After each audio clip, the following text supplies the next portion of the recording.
दोस्तों, इंसान जब भी किसी परेशानियों से घिरता है तो उसी परेशानियों को दूर करने के लिए वह जल्दबाजी में गलत फैसला ले लेता है।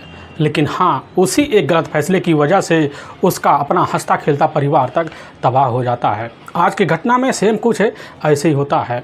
एक प्रेमी जोड़ा होता है, दोनों के बीच कुछ ऐसी अनहोनी होती है कि जिसकी वजह से एक पिता ही हमेशा के लिए जेल के सलाखों के पीछे होता है। लेकिन जब लोगों के साथ सच्चाई निकल के आती है, सुनने के बाद लोगों को रोंगटे होते आज खड़े से हो जाए। इस घटना में क्या हुआ, इस घटना की आप पूरी तह तक सच्चाई जानने के लिए इस वीडियो को आप लास्ट तक जरूर देखिएगा। नमस्कार दोस्तों, मैं प्रदीप कुमार आपको इस टेढ़ी बात चैनल पे मैं स्वागत करता हूं। दोस्तों, आज की यह जो सच्ची घटना है, यह घटना सुनाने से पहले मैं आपसे एक छोटा सा रिक्वेस्ट करना चाहता हूं, क्योंकि आप अगर इस चैनल पर नए हो और पहली बार हो तो एक बार जाकर आप अपने इन्हीं प्यारे हाथों से आप इस चैनल को सब्सक्राइब ज़रूर कर लीजिएगा, ताकि आपकी वजह से आज जो वीडियो है काफ़ी लोगों तक पहुंचाया जा सके। और इसके लिए हम आपके तहे दिल से शुक्रगुजार रहेंगे। दोस्तों, आज की यह जो सच्ची घटना है, यह घटना ठीक भारत की राजधानी उत्तरी पूर्वी दिल्ली की ही ठीक उसी में ही करावल नगर जाना माना एक इलाका पड़ता है, और ठीक उसी में ही भगवत विहार एक जाना माना मोहल्ला पड़ता है। मैं बात कर रहा हूँ ठीक 8 जुलाई साल 2021 का ही। अब सुबह सुबह का टाइम होता है तो भगवत विहार के ही उसी में स्थित होता है। कुछ व्यक्ति जो होते हैं सुबह सुबह के टाइम जो होता है अवॉर्ड जिम के ही साइड से गुजरने लग जाते हैं। देखते एक खाली प्लाट है, उसी प्लाट में उनकी नज़र जब पहुंचती है तो देखकर उनकी जो नज़रें होती है वहीं चौंक से जाती है, क्योंकि उसी प्लाट में एक व्यक्ति पूरी तरह से खून से लथपथ अवस्था और साथ में अर्धनग्न अवस्था में पड़ा होता है। इस तरह का नज़ारा देखकर वह जो व्यक्ति होते हैं उसी समय के काफ़ी लोगों को इकट्ठा कर लेते हैं। जो भी लोग व्यक्ति इकट्ठा होते हैं सभी लोग नज़ारा देखते हैं तो सहम से जाते हैं। उसी बीच अब इसकी जो सूचना होता है करावल नगर पुलिस थाने में दे दिया जाता है। वहाँ के थाना प्रभारी राम अवतार जैसे ही खबर पाते हैं तो अपने से बड़े अधिकारी को भी सूचना भिजवा देते और साथ में पड़ोसी टीमों को भी इस चीज़ का इत्तला करवा देते हैं। अपने दल बल टीम को लेते हैं और लेने के बाद ठीक भगवत विहार के उसी वर्ल्ड जिम के ही पास पहुंच जाते हैं। देखते हैं कि मोहल्ले का लोगों का वहां जमावड़ा लगा हुआ है, लेकिन थाना प्रभारी राम अवतार अपने दल बल टीम को लेकर अंदर जाते हैं तो वहाँ जो नज़ारा होता है पूरी तरह से ज़मीन खून से भी लथपथ होता है, कपड़े अस्त व्यस्त होते हैं। यह नज़ारा देखकर थाना प्रभारी राम अवतार भी ना कुछ सोच पाते हैं ना कुछ समझ पाते हैं। 2 सिपाही होते हैं, 2 सिपाही जाते हैं उस अज्ञात डेड बॉडी का मौके पर जाम तलाशी लेके लिए पहुंचते हैं, और जैसे जेब में हाथ डालते हैं तो उस जेब में एक कंडोम का पैकेट निकलता है और कुछ पावर की खाली गोलियां भी निकलती है और साथ में एक रुमाल निकलता है। लेकिन रुमाल और पावर की गोलियां सब सारे खून से लथपथ अवस्था में होते हैं। थाना प्रभारी पहली नज़र में जब निरीक्षण करके देखते हैं तो पता लग जाता कि बस करो इस व्यक्ति की जो मौत हुई है बल्कि पिटाई और साथ में किसी नुकीले हथियार की वजह से हुई है, क्योंकि शरीर के काफ़ी सारे ब्लड जो होते हैं बाहर आ चुके होते हैं। थाना प्रभारी वहाँ खड़े जो व्यक्ति होते हैं उनसे पूछताछ करते हैं क्या इस व्यक्ति को कोई जानता है या पहचानता है, लेकिन जो भी व्यक्ति होते हैं मौके पर शिनाख्त करने से अब इनकार कर जाते हैं। पुलिस की टीम इधर घटनास्थल का तौर तरीके से अपने हिसाब से निरीक्षण कर दे तभी एक व्यक्ति वहाँ पहुँचता है, और जैसे ही डेड बॉडी के पास जाता है तो पास जाने के बाद तुरंत जब देखता है वह भी चौंक जाता, करने लग जाता कि साहब इस लड़के को हम तो जानते हैं, इसका नाम साहब दीपक है, जो अपने ही चाचा रमेश के साथ इसी करावल नगर के ही जो दयालपुर पड़ता है वहीं रामा गार्डन में कई महीनों से रह रहा है। यह बात जैसे थाना प्रभारी अब राम अवतार सुनते हैं, सुनने के बाद उसी वक्त जो होता है इस मामले को समझ जाते हैं, क्योंकि पैकेट के कुछ काफ़ी सारे पुलिस के सामने बयान भी कर रहे होते हैं। पुलिस की टीम अपने हिसाब से वहीं आनंद फानन में बॉडी का पंचनामा करवाती है और उठाकर अपने ही नज़दीकी जो अस्पताल होता है जगवेश प्रकाश चंद्र अस्पताल में पोस्टमार्टम के लिए अब भिजवा देते हैं। और पुलिस की टीम इधर इस केस को सिलसिले पर जांच पड़ताल करने के लिए एक टीम गठित करती है, और उसी वक्त एक टीम जो होती है सीधा का सीधा रामा गार्डन पहुंच जाती है, जहां पर दीपक का अता पता लोगों के द्वारा मिला हुआ था। लेकिन जब पहुँचते तो वहाँ पर दीपक के अपने चाचा रमेश सिंह होते हैं। पुलिस की टीम उनके पास जाती करने लग जाती कि आखिर इस समय आपका जो भतीजा होता है दीपक है कहाँ। लेकिन जैसे पुलिस के द्वारा यह बात सुनते हैं इनको कैसे पता है कि हमारा जो अपना भतीजा है मौके पर घर ना है। वहाँ पर खड़े थाना प्रभारी राम अवतार कहने लग जाते हैं कि आखिर हमें सारी सच्चाई बेधड़क बतलाओ। रमेश कहने लग जाते कि साहब हमारा जो भतीजा होता है ठीक 2 जुलाई को हुई बागपत से ही हमारे पास रहने के लिए आया हुआ था, लेकिन साहब कल शाम के टाइम ना जाने कहाँ निकल गया, उसका तब से अता पता नहीं चल रहा है।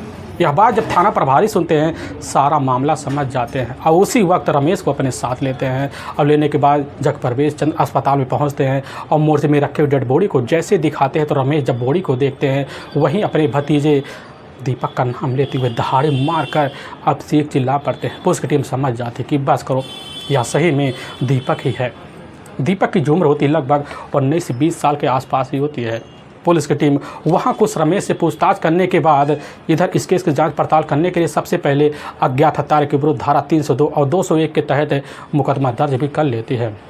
लेकिन पुलिस की टीम इस केस की जांच पड़ताल करने के लिए दोबारा रमेश के कमरे पर पहुंचती है और जब पहुंचते मोहल्ले वालों से पहले इधर दीपक के बारे में कुछ अहम जानकारी लेती है। लेकिन दीपक के बारे में कुछ अहम जानकारी पुलिस को जब मिलती है तो पुलिस भी अब चौंक सी जाती है। लेकिन इसमें कितना सच्चाई है यह सब जानने के लिए पुलिस की टीम रमेश के पास पहुँच जाती है और रमेश से जब उस सच्चाई के बारे में पूछताछ करती है तो रमेश जो होता पहले पुलिस के सामने इधर उधर की बात करता है, लेकिन पुलिस के सामने लोगों के द्वारा काफ़ी सारी चौंकाने वाली सच्चाई आ चुकी होती है। उसी सच्चाई के बल पर पुलिस की टीम इधर रमेश से जब थोड़ी बहुत कड़ाई के तहत पूछताछ करती है रमेश कहने लग जाता कि साहब हाँ, यहाँ से कुछ दूर पर सतपाल सिंह का खुद का एक अपना मकान है साहब, उन्हीं की अपनी बेटी है जिसका काल्पनिक नाम पूजा है और पूजा के साथ हमारे भतीजे दीपक का साहब कई महीनों से प्रेम संबंध चल रहे हैं और इसी को लेकर साहब सत्यपाल काफ़ी हमारे बेटे हमारे भतीजे से खफा से रहते हैं। हमें पूरी तरह से शंका हो गया है कि साहब सतपाल सिंह और साथ में उनकी बेटी पूजा ने मिलकर हमारे भतीजे के साथ इस तरह का अहम कांड किया है। पुलिस की टीम जैसे ही अब इधर रमेश के द्वारा इस सच्चाई सुनने के बाद पुलिस की टीम मामले को समझ जाती है और उसी वक्त एक दल बल टीम लेती है और लेकर ठीक सत्यपाल सिंह के घर पहुंच जाती है। सत्यपाल सिंह तो घर से ही मुलाकात हो जाता है और पुलिस सत्यपाल सिंह और साथ में पूजा को अपनी कस्टडी में लेती है और लेकर थाने पहुंच जाती है। लेकिन जैसे ही सख्ती के तहत पूछताछ किया जाता है बिना टाइम गंवाए पूजा जो होती है ठीक दीपक के साथ अपनी प्रेम प्रसंग की बात स्वीकार कर लेती है, लेकिन बगड़ में खड़े सत्यपाल जो होते हैं उसी समय दीपक की हत्या का जुर्म भी कबूल कर लेते हैं। लेकिन दीपक की हत्या के जुर्म के बारे में जो कहानी बयां करते हैं इसे सुनने के बाद लोगों के वहाँ जो रोंगटे होते हैं वह पूरी तरह से खड़े जो हो जाते हैं। असल में उत्तर प्रदेश का जाना माना एक जिला पड़ता है अब बागपत, वहीं का रहने वाला होता है दीपक जिसके अपने माता पिता भी होते हैं और अपना एक छोटा भाई भी होता है। लेकिन काफ़ी साल पहले जो होता है दीपक के परिवार में काफ़ी तरह के उलझने पैदा हो जाती है, क्योंकि दीपक का जब बचपना होता है तो उसके पिता की इतनी हैसियत ना होती है कि दीपक की पढ़ाई का खर्चा वह झेल पाए, जिसकी वजह से दीपक के जो पिता होते हैं अब अपने छोटे भाई इधर रमेश के पास अपने बेटे को पढ़ाई के लिए ठीक दिल्ली के ही वही करावल नगर के ही जाने माने रामा गार्डन में रहने के लिए भेजवा देते हैं, क्योंकि रमेश का अपना खुद का मकान होता है, पुश्तैनी होता है। उसी मकान में रमेश कई सालों से अपने परिवार सहित अब रह रहा होता है। लेकिन जैसे इधर दीपक पहुंचता है दीपक को अपने भतीजे के सहित वहां प्यार मान सम्मान देना शुरू कर देते हैं और वहीं पास एक प्राइमरी स्कूल होता है उसी में जाकर अब तौर तरीके से दाखिला करवा देते हैं। लेकिन दीपक जो होता है तौर तरीके से पढ़ाई भी करना शुरू कर देता है। पढ़ाई करते करते लगभग कई साल को जब वक्त निकल जाता है तो इसी बीच दीपक हाई स्कूल की परीक्षा पास करने के लिए मौके पर अब तैयारी करना शुरू कर देता है और जब करने लग जाता तो रमेश को लगने लग जाता है कि ये भतीजा काफ़ी ज़्यादा बड़ा हो चुका है, अब उसके हाथ में मोबाइल आ जाना काफ़ी अनिवार्य है, क्योंकि आज का युग ना जाने कैसे चल रहा है, कहाँ रहे कोई पता कैसे चलेगा। इसी बात को लेकर रमेश अपने भतीजे के लिए एक सेकंड हैंड फ़ोन लेते हैं एंड्रॉयड वाला, वही पकड़ा देते हैं हाथ में ताकि अगर कहीं भी रहे तो इसकी जानकारी तो हमें मिल जाए। और रमेश जो होता है जब फ़ोन पाता है तो उसकी खुशियों का कोई ठिकाना नहीं रहता है। लेकिन कैसे तैसे कर रमेश जो होता है हाई स्कूल की परीक्षा बड़ी जल्दी पास भी कर लेता है और करने के बाद रमेश का खुशियों का कोई ठिकाना भी ना रहता है कि हमारे भतीजे ने हमारे हिसाब से अपनी ज़िंदगी संवारने पर लगाई हुई है। यही सब सोच साच कर रमेश अपने भतीजे दीपक के ऊपर काफ़ी ध्यान देना शुरू कर देते हैं। तभी साल 2020 का वही जैसे ही शुरुआती महीना आने वाला होता है उसी महीने में जिस कोचिंग सेंटर पर मौके पर दीपक जाकर ट्यूशन लिया करता था उसी कोचिंग सेंटर में एक खूबसूरत युवती होती है पूजा, जिसका काल्पनिक नाम होता है। और पूजा की खूबसूरती को जब देखता तो एकदम दीवाना सा हो जाता है, क्योंकि पूजा कोई अनजान लड़की नहीं होती है। जिस स्कूल में पूजा पढ़ाई कर रही थी उसी स्कूल में इधर जूनियर सहपाठी होती है दोनों की मुलाकात कोचिंग सेंटर से ही शुरू होती है और दोनों एक दूसरे से जान पहचान बनाते हैं। दोनों एक दूसरे के खामियों को जानते हैं और जानने के बाद दोनों को लगने लग जाता है कि यह जो रिश्ता है आगे चलकर बहुत ही बड़ा काम लेगा। यही सब सोच साझ कर पूजा और दीपक दोनों एक दूसरे से प्रेम प्रसंग चालू करा लेते हैं और प्रेम प्रसंग का जो सिलसिला होता है या बेधड़क चलने लग जाता है कि दोनों एक दूसरे के साथ ज़िंदगी साथ निभाने की बात तक कर लेते हैं। दीपक को एहसास हो जाता है कि आखिर इससे जैसी खूबसूरत प्रेमिका हमें ना मिल पाएगी। यही सब सोच साझ कर अब दीपक जो होता है अपने चाचा के मिले हुए जो कुछ पैसे होते हैं वह पैसे बेधड़क पूजा के ऊपर लुटाना शुरू कर देता है। दोनों कभी मॉल जाते, कभी गार्डन घूमने जाते। इस तरह का कारनामा देखकर पूजा को बड़ा अच्छा लग जाता। अब यह सिलसिला चलते चलते जैसे अब 4 महीने का वक्त गुजरता है, अब गुजरने के बाद जो होता है इधर पूरे भारत में एक कोरोना का माहौल आ जाता है। वही मार्च साल 2020 में आने की वजह से लोग अपने कामों पर जाना बंद कर देते। कई फैक्ट्रियाँ भी ठप हो जाती है और यहाँ तक कि स्कूल और ट्यूशन सेंटर भी पूरी तरह से बंद पड़ जाते हैं, जिसकी वजह से दीपक और पूजा दोनों मिलने के लिए काफ़ी बेकरार हो उठते हैं। एक ही कमरे में होने की वजह से घुट घुट कर ऐसे न तैसे कर दीपक अपनी ज़िंदगी सिर्फ फ़ोन के सहारे बितलाना शुरू कर देता है। लेकिन जैसे ही इधर कोरोना में थोड़ी बहुत ढिलाई का वक्त आता है तो उसी वक्त खुद इधर सोचने लग जाते हैं कैसे न तैसे कर रमेश अपने भतीजे दीपक को अपने घर वापस भेजवा दे। लेकिन रमेश अब जब कभी घर में होते हैं तो देखते हैं उनका अपना जो भतीजा होता है हर वक्त फ़ोन पर लिपटा हुआ होता है। रमेश को भी बड़ी चिंता होने लग जाती है कि आखिर हमारा भतीजा अब यहाँ रहकर कौन सा गोल खिला रहा है। इस चीज़ की जानकारी लेने के लिए रमेश जो होते खुद दीपक को तौर तरीके से पूछताछ करने के लिए उसके पास कई हथकंडे फेंकते। लेकिन दीपक जो होता अपनी बात पर अड़ जाता है कि चाचा जी ऐसी कोई बात नहीं है जिससे आपकी संख्या आगे बढ़े। यही सब सोच साझ कर रमेश अपने भतीजे पर पूरा यकीन कर लेते हैं। लेकिन उनके मन में एक शंका तो घर कर जाता। लेकिन दूसरी तरफ जो होता है पूजा भी अपने घर में बेधड़क फ़ोन पे आए दिन लगी पड़ी रहती है। लेकिन उसके पिता अभी सत्यपाल अब घर में घुसते हैं। अपनी बेटी को फ़ोन पर देखकर उनको भी शंका जाहिर होने लग जाता कि हमारे बेटी का जरूर किसी से लेना देना पड़ रहा है। यही सब सोचकर सत्यपाल अपनी बेटी के पीछे की सच्चाई जानने के लिए लग जाते हैं। लेकिन कुछ महीने लगते हैं उनको भी सच्चाई मालूम हो जाता है ठीक मोहल्ले के द्वारा, क्योंकि मोहल्ले में काफ़ी लड़के होते हैं जो एक ही ट्यूशन सेंटर में इधर दीपक के साथ पढ़ाई किया करते थे। और सत्यपाल को जब खबर लगता है तो अपनी बेटी के ऊपर पहरा लगा देते हैं। मोबाइल हाथ में देना भी अब बंद कर देते हैं, क्योंकि सत्यपाल की अपनी जो बेटी होती है पूजा अपने पिता के मोबाइल से चोरी छुपे दीपक से कैसे न तैसे कर बात कर लिया करती थी। लेकिन दोनों के बीच पाबंदी लगने की वजह से दोनों एक दूसरे से मिलने के लिए पागल सा हो जाते हैं। लेकिन जैसे ही अब इधर जून का महीना चढ़ता है उसी महीने में लॉकडाउन में थोड़ी बहुत ढिलाई आ जाती है। इधर रमेश जो होते हैं अपने भतीजे दीपक को अपने साथ लेते हैं, आनंद विहार ले जाते हैं।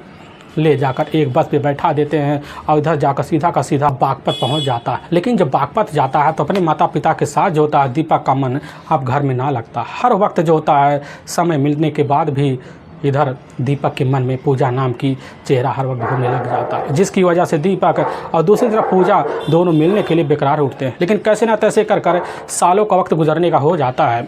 लेकिन जैसे ही अब इधर मार्च साल 2021 का दोबारा लॉकडाउन का वक्त आता है, अब दोबारा पहरा लग जाता है। दीपक भी सोच लेता है कि अब हमें कोई ना कोई तौर तो निकालना पड़ेगा, क्योंकि दूसरी तरफ पूजा बार बार दीपक से मिलने के लिए बेकरार उठती है, दबाव मारती है जल्द जल्द दिल्ली आओ, तुम्हारे बिना हमारी एक पल की ज़िंदगी ना चल पाएगी। दीपक भी पूरी तरह से पूजा के ऊपर मेहरबान होने के लिए घर में कोशिश करता कैसे न तैसे चलकर हमें दिल्ली जाना चाहिए। अपनी माँ के सामने जाता है, कहने लग जाता कि माँ जी हमें जल्द जल्द दिल्ली भेज दो, क्योंकि पारिवारिक जो खर्चा है काफ़ी बढ़ चढ़ रहा है, यह खर्चा हमसे देखा नहीं जा रहा है। लेकिन उसकी माँ होती है समझ ना पाती है कि दीपक की मंशा आखिर क्या है दिल्ली जाने का। लेकिन दीपक अपने पिता के सामने कभी कहता हमें दिल्ली भेजवा दो, कभी माँ के सामने कहता हमें दिल्ली भेजवा दो। लेकिन ऐसे कहते कहते पूरा का पूरा जो होता है इधर 3 महीने का जब वक्त निकल जाता है, तभी ठीक है अब 2 जुलाई साल 2021 का जब वक्त होता है तो उसी दिन दीपक पूरी तरह से ठान के बैठ जाता है कि अब हमें दूर जो होता है पूजा से रहना नागवार लग रहा है। अपनी माँ के सामने जाता है तो तरीके वाली बात करता है, बड़ी मीठी मीठी वाली कहने लग जाता कि माँ जी अब हमें अपने चाचा के पास जाना चाहिए। उसकी जो माँ होती कहने लग जाती है कि तुम्हारे पिता को तो आने दो, उनसे एक बार पूछ ले। लेकिन दीपक अपनी माँ से कहने लग जाता है कि पिता से नहीं, हम खुद जाने वाले हैं। इधर कई बार दबाव मारता है। उसकी जो माँ होती है दीपक के जाने के बातों में हामी भरना शुरू कर देती है, जिसकी वजह दीपक अब 2 जुलाई साल 2021 को अपने ही बागपत शहर से बस पकड़ता है और ठीक दिल्ली के आनंद विहार चलाता है। लेकिन जैसे ही अपने चाचा रमेश के कमरे पर पहुंचता है, उसके चाचा उस समय जब देखते पूरी तरह से चौंक से जाते कि आखिर अचानक जो होता है दीपक बिना बताए यहाँ कैसे आ गया, क्योंकि रमेश की जो ड्यूटी होती है कभी नाइट शिफ्ट में होती है, कभी डे शिफ्ट में होती है। लेकिन मौके पर उनकी जो ड्यूटी होती है उस समय डे शिफ्ट में ना होकर नाइट शिफ्ट में लगी होती है। अब पूरे दिन कमरे पर होते हैं और जैसे दीपक को पहुंचते देखते हैं तो उनके चेहरे पर मुस्कुराहट आ जाती, करने लग जाते हैं कि भतीजे तुम यहीं बैठो, हम तुम्हारे लिए बाहर से नाश्ता पानी लेकर आते हैं। लेकिन जैसे ही बाहर से नाश्ता पानी लेने के लिए रमेश निकलते हैं तो निकलने के बाद इधर पीछे से जो होता है खुद इधर दीपक निकल जाता है वहाँ पूजा के ही कमरे पर, क्योंकि वहाँ से लगभग 300 मीटर की दूरी पर पूजा का अपना खुद का मकान होता है। और जैसे पूजा के कमरे पहुंचता है और पूजा दीपक को देखती है, उसके चेहरे पर पूरी तरह से मुस्कुराहट आ जाती है और खुशियों का कोई ठिकाना नहीं रहता। लेकिन पूजा वहीं कह देते, दीपक तुम इस वक्त यहाँ पर ना रुको, क्योंकि यहाँ पर अगर रुकोगे तो हमारे लिए खतरों की घंटी बज सकती है, क्योंकि पूरे मोहल्ले वालों को पता है हमारे प्रेम संबंध के बारे में। दीपक भी कह देता ठीक है, हम रात के टाइम ज़रूर मिलने के लिए आएंगे। पूजा कह देती है कि ठीक है, रात के टाइम ज़रूर मिलना, क्योंकि हमारे पास कोई मोबाइल नहीं है। यह बात जब दीपक सुनता करने लग जाता है कि मोबाइल की जो व्यवस्था हम कैसे न तैसे पूजा तुम्हारे लिए तो कर लेंगे, लेकिन रात में हमारे पास कॉल ज़रूर करना। और वहाँ से काफ़ी सारे वादे लेकर दीपक अपने ही कमरे पर जब पहुंचता है और जब रात का टाइम होता है तो पूजा के पास कॉल करता है। लेकिन पूजा जो होती है अपने पिता का मोबाइल चोरी छुपे कैसे न तैसे अपने पास रख लेती है और उसी मोबाइल पर ही खुद दीपक के मोबाइल पर मिस कॉल मार देती है। दीपक उस समय अपने ही चाचा के नाम से एक नया सिम ले रखा था, उसी सिम से जो होता है अब पूजा से बात करने लग जाता है। लेकिन पूजा से जब कहता है मिलना हमारा तुम्हारा काफ़ी ज़रूरी है, लेकिन पूजा उस समय अपने पिता की मौजूदगी में आने से इनकार कर जाती है। ऐसे लगभग 4 दिन का वक्त बीत जाता है और जब 4 दिन का वक्त बीत जाता है, 4 दिन बाद जो होता है दीपक अपने आप को कंट्रोल ना कर पाता है और रात का जैसे ही 10 बजे के आसपास का टाइम होता है तो पूजा के पास दीपक खुद फ़ोन कर देता है, कहने लग जाता है कि आज के बाद हम यह वादा ना अपने अंदर सजो के रख पाएंगे। पूजा कह देती ठीक है, रात का 1:30 बजे के आसपास का टाइम होगा तो उसी वक्त तुम जो होता है हमारे पास बेधड़क कहाँ जाना है। लेकिन दीपक जैसे ही इस तरह का ऑफर पाता है उसके खुशियों का कोई ठिकाना अब नहीं रहता, क्योंकि लगभग 1.5 साल का वक्त गुजर जाता है इधर दोनों का मिलान होने से। और दीपक उसी वक्त फैसला लेता है और जैसे ही रात का 10 बजे के आसपास का टाइम होता है तो जाता है अपने ही मार्केट में, वहाँ में स्टोर पर, और वहाँ पहुँचता है तो कंडोम के काफ़ी सारे पैकेट लेता और एक पावर की गोली लेता है और लेने के बाद वहाँ से निकलता लगभग आधे घंटे पहले जो होता है जाकर ठीक है पूजा के ही गेट के सामने जो मोहल्ला होता है वहीं खड़ा हो जाता है। उसके पास कुछ बिस्किटें होते हैं। पूरे इलाके में सभी की लगभग लाइटें बंद हो चुकी होती हैं, लेकिन कुछ कुत्ते गलियों में गुजर रहे होते हैं। लेकिन कुत्ते जैसे ही दीपक के ऊपर इशारा मारते, दीपक बिस्कुट निकालता उन्हीं के आगे फेंक देता है, जिसकी वजह से कुत्ते उसके ऊपर लखना बंद कर देते हैं। पूरी तरह दीपक समझ जाता है और वही गेट के पास खड़ा होकर लगभग 1:30 बजने का इंतज़ार भी करता है। लेकिन जैसे 1:30 बजे के आसपास का टाइम हो जाता है और पूजा अपनी दरवाज़ा बड़े आराम से खोलती है और तुरंत जो होता है दीपक का कॉलर पकड़ लेती है, अंदर अपने ले लेती है और इधर दरवाजे के साइड से लिखना शुरू करते, कहीं मोहल्ले वाले कहीं दीपक को देख ना लिए हैं। यही सब सोच साझ कर दीपक को अपने अंदर लेती है और लेने के बाद सीख जो होता है जीने के सहारे चढ़ती है। लेकिन वहीं तो बाथरूम होता है। लेकिन दूसरी तरफ दरवाजे की जो आवाज़ होती है अब जाकर सत्यपाल के कानों के पास पहुंच जाती है। उनको एहसास हो जाता है कि लगभग अंदर कोई ना कोई व्यक्ति प्रवेश कर चुका है। लेकिन अचानक उनकी नींद टूट जाती है, वह भी उठते हैं, सोचते हैं चलो अब बाथरूम कर लिया जाए। यही सब सोच साझ कर लधुलंका को जाहिर करने के लिए निकल जाते हैं। लेकिन दोनों जो होते हैं बाथरूम में अपने काम को अंजाम देना तो शुरू कर देते हैं, क्योंकि उस समय दीपक पूरी तरह से पावर की गोली में मदहोश होता है। लेकिन जैसे ही सत्यपाल इधर दरवाजे के पास पहुंचते हैं तो दरवाज़ा अंदर से बंद होता है। उनको अंदाज़ा होता है कि हमारी बेटी घर के अंदर वास कर रही होगी। यही सब सोच साझ कर दरवाजे पर 2 बार हाथ मारते करने लग जाती कि बेटी दरवाज़ा खोल दो, क्योंकि बर्दाश्त की हद हो चुकी है। लेकिन उनको ना पता था कि अंदर क्या गोल खिल रहा है। लेकिन जैसे ही यह बात सुनते हैं दोनों अंदर उसी समय सकपका जाते हैं, क्योंकि दीपक उस समय पूरी तरह से अर्ध कपड़े में होता है और पूजा भी। लेकिन पूजा कैसे ना तैसे कर दरवाजे जैसे ही खोलती है तो उस वक्त पूजा जो कपड़े होते हैं अपने पास ले, लेकिन उसी में दीपक के पैंट भी आ जाते हैं और लेकर बाहर निकलते हैं। लेकिन उसी वक्त सत्यपाल की नज़र अपनी बेटी के ऊपर पड़ती है, पूरी तरह से हिल जाते हैं और लाइट जैसे ही ऑन करते हैं तो सारा नज़ारा उनके सामने आ जाता है। दीपक जो होता है नीचे झुककर अपने पैंट और अपने कुछ कपड़े ढूंढ रहा होता है और सत्यपाल यह नज़ारा देखकर उनके जो गुस्से होते 7वें आसमान पर पहुंच जाते हैं। बगल में वहीं सत्यपाल की नज़र एक पैंट पर पड़ती है। वह पैंट देखकर पहचान लेते हैं दीपक का है और पैंट अपने हाथ में लेते कहने लग जाते हैं कि दीपक यह पैंट तुम्हारा ना। और दीपक जब देखता है उसके होश जो चेत होते हैं वहीं बंद सा हो जाते हैं, सारे नशे पूरी तरह से धरे के भरे रह जाते हैं। सत्यपाल वही कॉलर अपने हाथ में लेते हैं दीपक का और ले जाकर एक कमरे में तौर तरीके से बंद कर देते हैं और पास रखा हुआ एक बेल्ट देते हैं। उसी बेल्ट के सहारे बार बार जाकर दीपक की कई जोरों तरह से पिटाई भी करते हैं और बगल वाले कमरे में ले जाकर अपनी बेटी पूजा को बंद कर, लेकिन पूजा जो होती है जाकर एक तकिए में अपने कान लगाकर छुप जाती है। लेकिन उसको अंदाजा ना होता है कि हमारे पिता आज दीपक के साथ क्या करने वाले हैं। यह दिन होता है ठीक 7 जुलाई साल 2021 का ही, और जैसे ही रात का 2:30 बजे के आसपास का टाइम हो जाता है तो उसी वक्त जो होता है इधर खुद सत्यपाल घर के अंदर दोबारा घुसते हैं और वहीं पास रखा हुआ एक कैंची होता है कपड़ा वाला, वही लेते हैं दीपक के ऊपर एक के बाद एक बार करना शुरू कर देते हैं। लेकिन वहीं दीपक अपनी जान की दुहाई मांगता है, लेकिन पूरी तरह से ऐसे पागलों की तरह एकाएक कर सत्यपाल दीपक के ऊपर टूट पड़ते, जिसके बाद दीपक हमेशा हमेशा के लिए इस दुनिया को छोड़ के चला जाता है।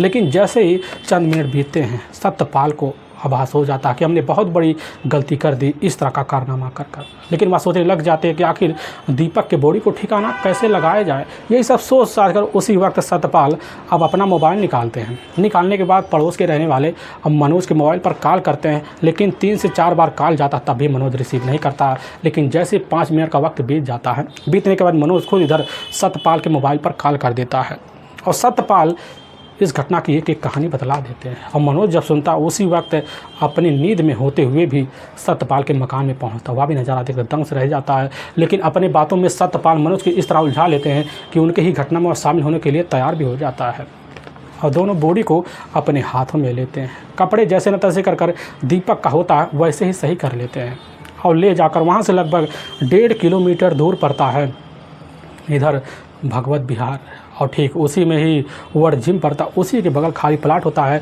उसी प्लाट में ले जाकर दीपक के बॉडी को तौर तरीके से ठिकाने लगा देते हैं। वहाँ से दोनों 9 2 11 हो जाते हैं। लेकिन वाकई में दोस्तों पुलिस के सामने जब यह सच्चाई जाकर खुद पूजा और साथ में सत्यपाल सिंह के तहरीर आता, पुलिस की टीम पूरी तरह से सन्नसा रह जाती है कि आखिर एक गलती की वजह से दीपक अपनी ज़िंदगी से हाथ धो बैठा। पुलिस की जो टीम होती है सत्यपाल और यहाँ तक कि पूजा को अपनी कस्टडी में लेती है, दोनों को लेकर वहाँ के कोर्ट में पेश कर देती है। और दूसरी तरफ एक टीम जाती है मनोज को भी अपने कस्टडी में लेती है और तीनों को कोर्ट में पेश किया जाता है और तीनों को ले जाकर वहाँ के ही न्यायालय में एक लंबी सज़ा के लिए कारागार में डाल दिया जाता है। दोस्तों हमें इस घटना का सुनाने का जो उद्देश्य है किसी के दिल को ठेस पहुंचाना नहीं, बल्कि आपको यह बताना है कि आप जहां भी रहें आप सावधान और सतर्क ज़रूर रहें। दोस्तों हमारे कुछ ऐसे बीबर हैं जो हमारी वीडियो को लगातार वॉच कर रहे हैं, जिसमें बड़े ही प्यारे बीबर हैं। राम अजोर जी उत्तर प्रदेश आजमगढ़ के रहने वाले हैं और राम निहोर वर्मा जी उत्तर प्रदेश अम्बेडकर नगर के रहने वाले हैं और राम जी उत्तर प्रदेश अम्बेडकर नगर के रहने वाले हैं और इधर दीपक सिंह मध्य प्रदेश उज्जैन के रहने वाले हैं और साथ में सचिन वर्मा जी जो उत्तराखंड नैनीताल के रहने वाले हैं। दोस्तों कई सारे हमारे व्यूअर जो हमारे वीडियो को लगातार वॉच करते हैं उनका तहे दिल से हम शुक्रगुजार रहेंगे और फिर मिलेंगे एक नए वीडियो के साथ। तब तक के लिए जय हिंद और जय भारत।